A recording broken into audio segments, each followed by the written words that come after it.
BNP তাদের শাসনামলে যুদ্ধাপরাধী ও রাজাকার আল বদরদের সাথে নিয়ে পাকিস্তানের দালাল হয়ে জনগণকে শোষণ অত্যাচার করেছে মন্তব্য করেছেন আইনমন্ত্রী অ্যাডভোকেট আনিসুল হক।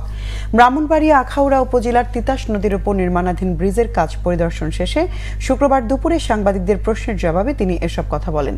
বিএনপির সময় ঋণখেলাপি বেশি ছিল দাবি করে আইনমন্ত্রী বলেন, এখন জনগণের উন্নয়ন মির্জা ফখরুল সহ বিএনপির সহ্য হচ্ছে না, সেজন্য তাদের মাথা খারাপ।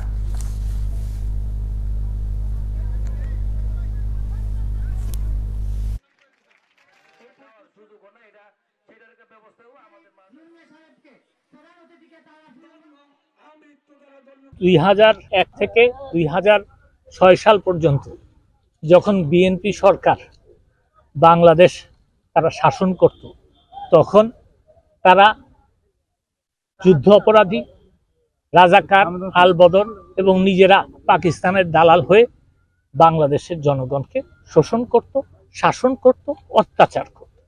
আর এখনের চিত্র হচ্ছে যে বাংলাদেশের জনগণের উন্নয়ন হচ্ছে। এই জিনিসটা মির্জা ফখরুল আলমগীর সহ এই জিনিসটা বিএনপির সহ্য হয় না।